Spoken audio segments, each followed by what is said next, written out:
Hey, I'm Sarah Gonzalez. Welcome to the news and why it matters. Glenn Beck, what was the top story for you The kids today? in Covington and the public rape of them that is going on in the media. Stowe. The Fabulous Misadventures of Baby Hitler. It is a great Netflix show. It is. I've been I watching love that that whole one. first season. I love that one. Andrew. President Trump came up with a government shutdown solution, so that should be taken care of in a jiffy. Yes, if only. Got a lot to get into. Before we do that, want to thank our sponsor, Cosmo Hurts Kids. I think everyone at this table will agree that it's so hard to keep terrible things away from our children. It's just, it's everywhere. I've given up. Society has just gone on this decline and it's everywhere. So Victoria Hearst from the Hearst family, who actually owns Cosmopolitan magazine, decided that she was not comfortable with anymore her family having Cosmopolitan magazine appear at all of the checkout shelves at Walmart and the drugstores and everywhere, because we're walking our kids to the checkout, to the register. Oh, you're such a prude. They're gonna see it anyway. They're gonna experience. Why not just let them see it all when they're 8? They're old enough. I knew at 8. Oh, I hate those people. I know. It's disturbing stuff, and you don't even have to thumb through the magazine. They put it right on the cover for everyone to see. And my child, he's 6, and he's already, he's reading everything now. It is. When I was a kid, we'd only have one Penthouse magazine for the whole neighborhood. They'd pass it from one boy to the next, and we'd read Penthouse Forum. That is today's equivalent of Cosmo, is Penthouse Forum. Yes. It really is. So Victoria has started this campaign, Cosmo Hurts Kids, to make Cosmopolitan magazine, to make them go under the category of that they're harmful to minors. So they have to state on there that it's harmful to minors. They have to be treated, the magazine has to be treated the same way that the other dirty magazines have to be treated. So I think everyone can agree that this is a problem, and it's something that really we need to do something about. So if you want to learn more, you can go to CosmoHurtsKids.com. That is CosmoHurtsKids. I never thought a story like this would happen to me. Got into my eyeshadow. Elderly Penthouse does not sound particularly appealed. It doesn't. So there was a terrible Netflix special. I didn't like that one at all. Oh, Glenn. All right. I spent the weekend, and I say thank God I spent the weekend with my daughter in the hospital all week, and I did not check the news. Thank God. Yeah. Because on Friday, I might have tweeted something about these kids. And then the videos come out. So this morning, I get up and I spend an hour just watching the videos. That's all I get to do is watch the videos that no one else watches. And when you watch these videos, you come away with a tale of two cities. Let me show you first what everybody saw on Friday. Go ahead. What's he doing? He's, of course, mocking that Native American. Standing in his face. Smiling. Letting him move.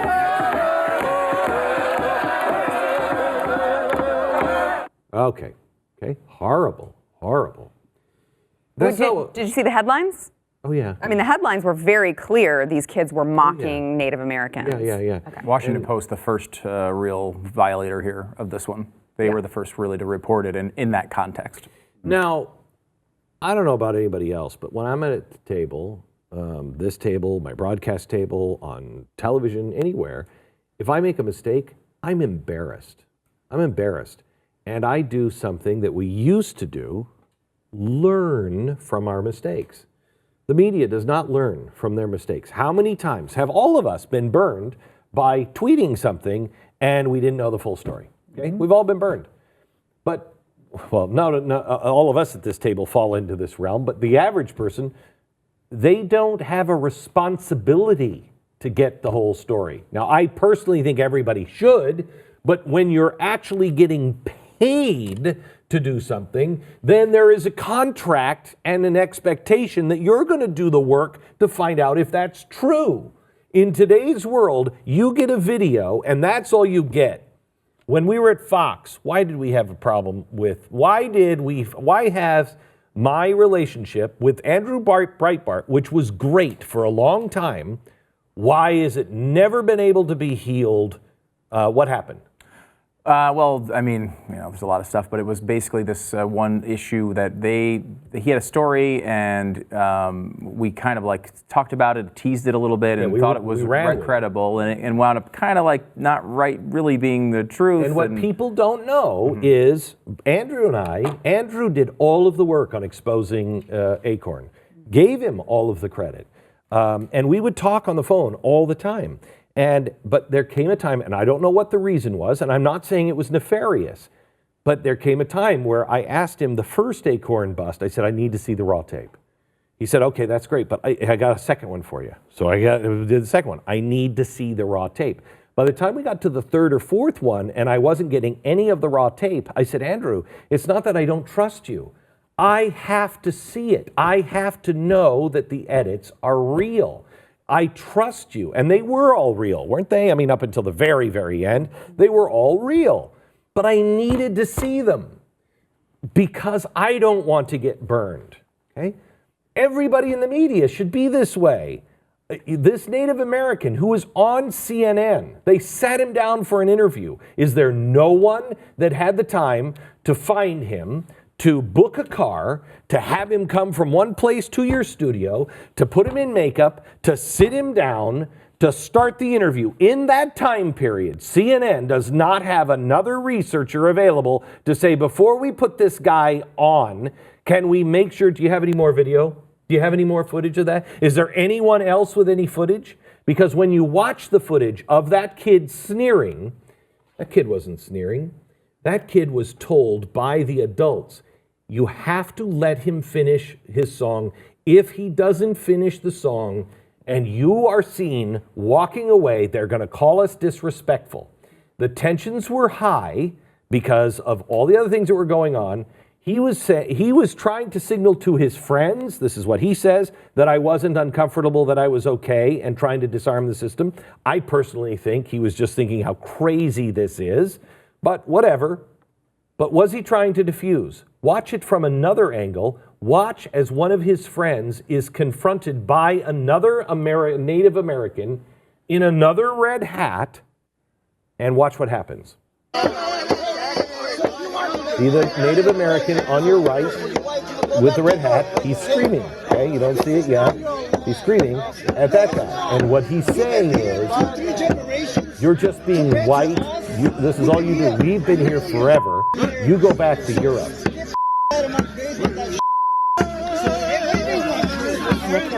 Watch. Now listen. Now watch the kid in the red hat. We'll come back to real quick. North America. Okay, right there. That's BS theory. BS theory. Stop. Prove it, man. Come on. Good. What's he doing? Watch again. Keep watching. We were here already, man. We had a demonstration here. Now you come here. He's seeing this is all falling apart. He's looking around. He's seeing this is falling apart. It's getting bad. Watch him.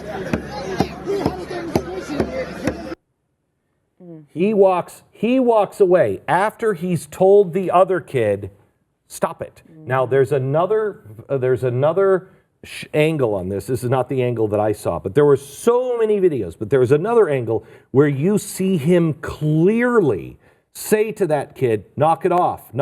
Then he reaches up and does this. Then, before he turns around, he reaches and he grabs the guy and is like, let's go. You didn't see it there, but there's another angle out there where you see it. This kid was trying to keep the peace. And the media has destroyed these kids to the point to where the administrators of the school are afraid to take a stand one way or another because they'll lose their funding. The archdiocese has not come out and said anything one way or another because they're afraid the congregation is split. You have politicians. Thomas Massey's going to be on with us tomorrow. I talked to Thomas a few minutes ago. He's been on all day on different TV and radio shows. Including some weird podcasts. Something's off with somebody. Andrew Heaton. Yeah. He said, I thought I was going to have a nice Martin Luther King Day off, but I can't because these kids are in my district. And he said, I'm trying to go as many places as I can to give people courage.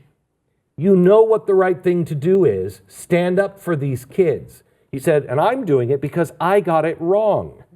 Now, Robbie George, I talked to him and I said, Robbie, you are revered with the Catholic Church. Can you get a hold of this diocese or this principal? And he said, Glenn, thank you. Yes.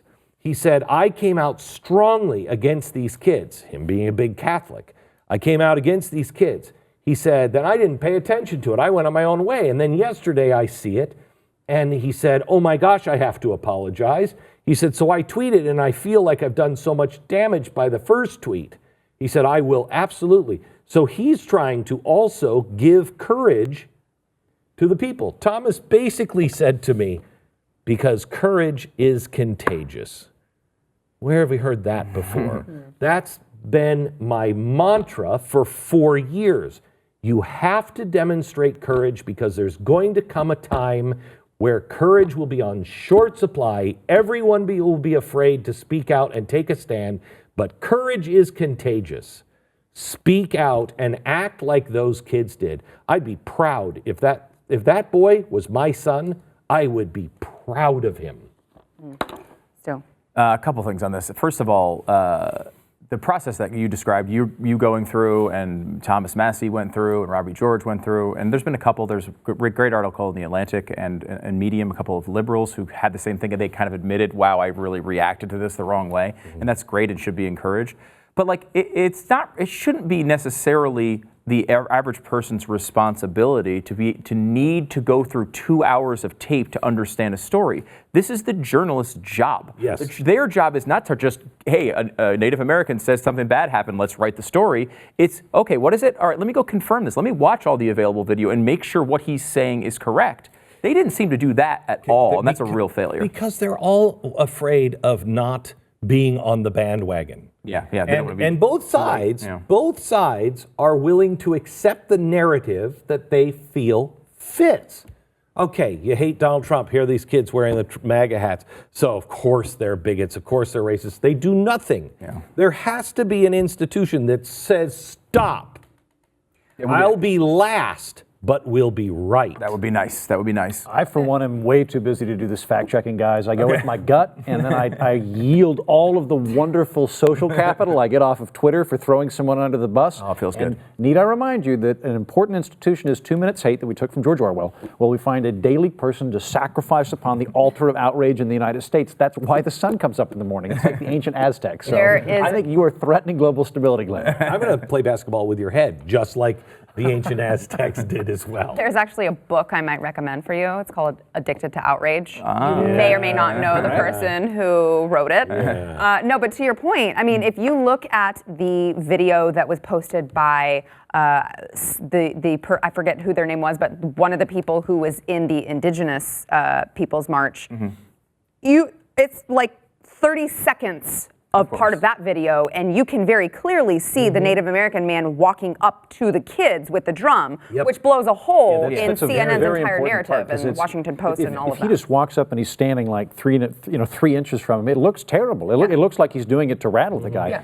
Whereas if they come up and like the kid is trying to figure out how to strategy. Yeah. The only people behind him are Native Americans. Yeah, he could have walked around the other side very easily. Right. I mean, and he could have backed up. Yeah. I will also say this, and this struck me kind of after we talked about it initially, but like, let's just say they did do this. Let's say all the worst things were true. They were yelling, build the wall, they were harassing, they were mocking, they were being obnoxious teenagers to the degree that it was initially reported. Why on earth would that be a national news story? Like, why on earth would it be a local news story? That should be covered in like a PTA meeting or like the principal's office when they say, you know what, no more field trips for those kids and a week suspension. Like that is like the level of what that would be. In reality, there's no reason for this to be a national firestorm except for the fact that the national media has ruined a bunch of kids' lives for no reason. Well, they were wearing MAGA hats. They were. Which makes it become a national news story. I think in addition to fitting into an existing narrative, which is comforting in a weird way to a lot of people, I've kind of been playing with this idea recently that I think being offended has become a modern sacrament for a lot of people. It is. Being offended connects me to a transcendent state, and it affirms my goodness. And so I need to find an expression of that offense on a daily basis, almost as like an admission of faith. But only in the public eye. Average people are not talking about this. They're really not. When we come back, can I just do the one thing that, again, the media missed, where they should have been leftist heroes. All right, more on that when we come back. Did you see the confrontation with the...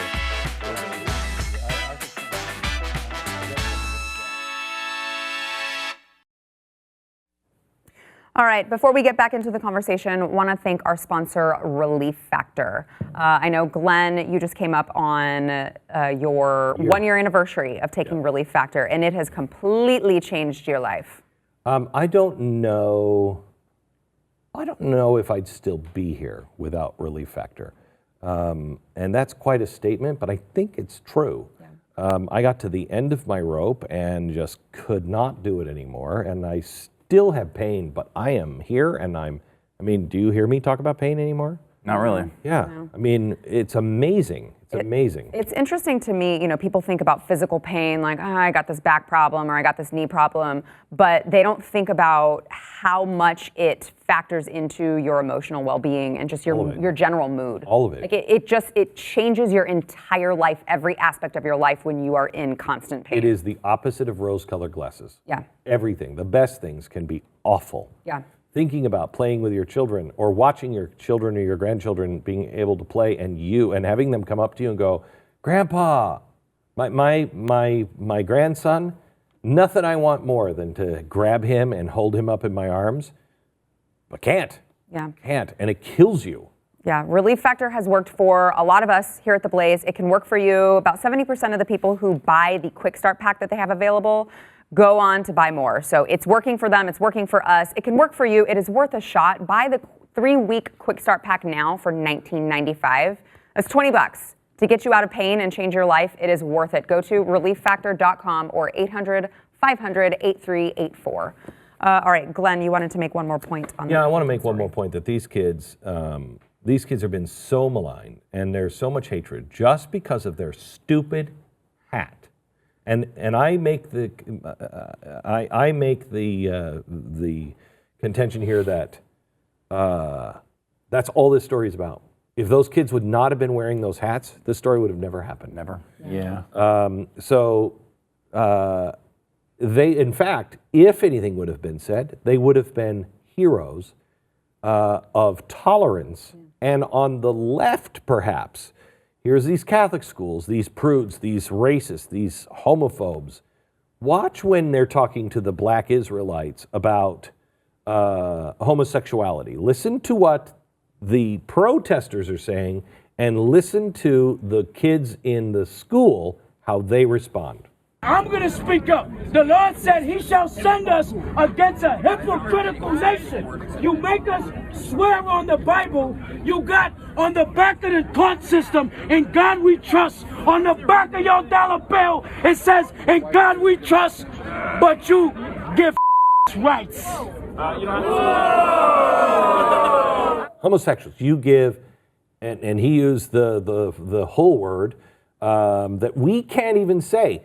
Did you hear how they reacted? Yeah. When they said there was you go on YouTube and you'll see it. You'll see your president. You're wearing his hat. You see your president kissing Rudy Giuliani wearing a dress.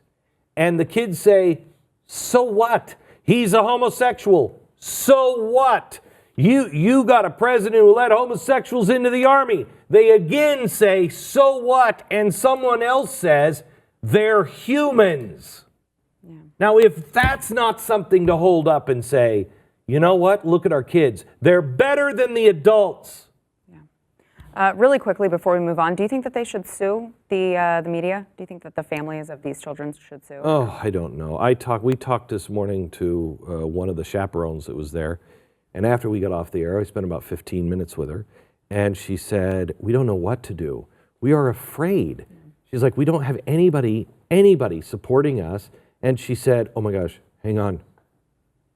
somebody's at my door. And I said, don't go to it. Yeah. Don't go to the door. These people are afraid. And I think, yes, I don't want to say they should sue, but they'd be the only ones withstanding. But somebody should teach the media a lesson because they don't care. They don't care. Amen. Stu, you said something about baby Hitler? Baby Hitler, yes, big topic over the weekend as well. Same grouping, I think, as this sort of outrage stuff. And like today, this one was about Ben Shapiro, who was speaking. He was doing his podcast at the March for Life, and he was talking about kind of the old ethical dilemma: do you go back and kill baby Hitler if you got a time machine? That was part of his point. As he was going through a bunch of points about abortion. And it became a big controversy somehow. The idea, he actually wound up losing sponsors over this, apparently. Places like The Hill were reporting that he just said, he would never kill baby Hitler, as if it made him into some sort of anti-Semite or a pro-Hitler guy. Or a monster. And we have the clip. Yeah, we have the clip. Yeah. And I mean, first of all, I honestly think this is a collection of very good points. But listen. The argument, I guess, here is that would you kill baby Hitler? And the truth is that no pro-life person on earth would kill baby Hitler, right? Because baby Hitler wasn't Hitler. Adult Hitler was Hitler. Baby Hitler was a baby.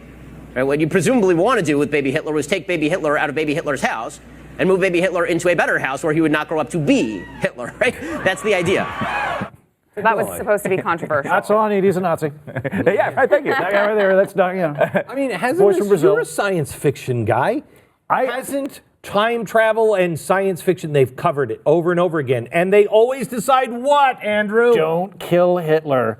Right. There's a great documentary. Actually, it's a kind of weird. There's a documentary involving just a guy talking to Dan Aykroyd who's just chain smoking and going over conspiracy theories. And they ask him at one point, would you go back in time and kill Hitler? And he's like, no, I'll tell you why. And he brings up, I can't remember the guy's name, but he brings up like a far more competent Nazi. And he's like, if Hitler died, that guy would be in charge and they wouldn't have invaded Russia. We'd all be speaking German. That's a good point. You don't know that like a smarter Nazi might come around. But it's not even Doctor Who episodes where they're killing adult Hitler. In any storyline, it's always the same. Well, you go back and kill him as a baby. You wouldn't kill the baby. No. Boys from Brazil is actually a really good, that is a good film, Boys from Brazil, where Dr. Mengele clones Hitler and distributes Hitler babies all over Europe. And he like sets up the situation where they could they're going to have an abusive father and all this stuff. And ultimately a Jewish Holocaust survivor like scatters their information because he doesn't think they should be tracked down and killed. Similar things happened on a sketch on Mr. Show as well, which is a whole other documentary. I mean, it really is one of those things where you look at this, and he also went on to say a very salient point about we don't kill people before they commit crimes. That is not what we do in our society. Did anybody see the Tom Cruise Minority Report? That's not good. No, it's not a good idea. You don't do that. When you know a good time to get rid of Hitler, maybe when he first launched his first coup on the government and tried to take it over, maybe they could have just kept him in jail a little longer. That might have been a good time to realize the real danger I'd of shoot Hitler in Vienna. He was irritating and kind of like a hipster at that point. And like, I feel like Hitler circa 22 is the right time to get him. Yeah, I'm with you on that. Because the painting thing was, look, man, you're no good. Yeah. Stop. Well, that's the problem. One of his freaking teachers could have been a little more encouraging. We may have avoided this whole thing. Yeah. But I mean, don't kill even juvenile Hitler. No. Just encourage him to be an artist.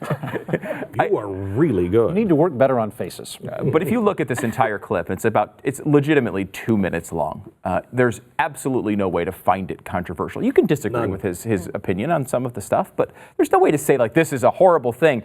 The idea that Ben Shapiro, who is the journalist who received more anti-Semitic threats and degradation than any other journalist in the entire media, including left-wing journalists, that he's some sort of pro-Nazi, pro-Hitler guy is so absurdly ridiculous. Are you going to approve? Am I going to get the Stu Bergier, executive producer, seal of approval for my statement that I wanted to make this morning, and I'm going to get it on this show so I can say it on this show? Wait. Okay, we're going to take a break, and then we're gonna come back. Part of the delay is so you can explain it. We can talk it out. How do you explain it? You know it. Give me a 10-second outline.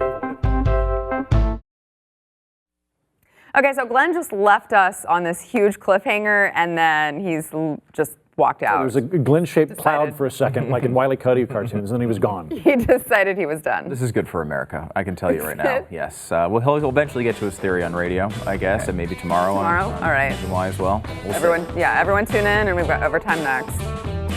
We're seeing Quantum Leap.